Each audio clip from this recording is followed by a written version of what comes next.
Planet Merkur. Merkur je najmanji planet Sunčeva sustava.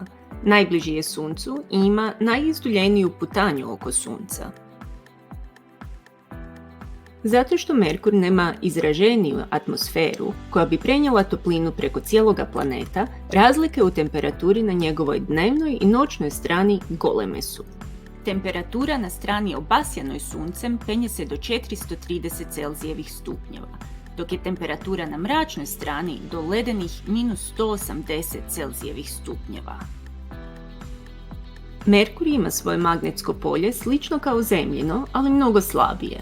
Magnetsko polje stvara njegova tekuća metalna jezgra koja je golema u odnosu na Merkurov plašt i koru.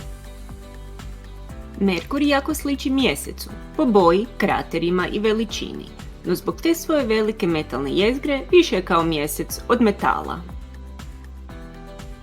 Merkur nema svojih mjeseca, odnosno prirodnih satelita. Sam samcat putuje oko Sunca, a za jedan obilazak oko Sunca, po putanji po kojoj putuje uspravno, bez nekog nagiba, potrebno mu je samo 88 dana.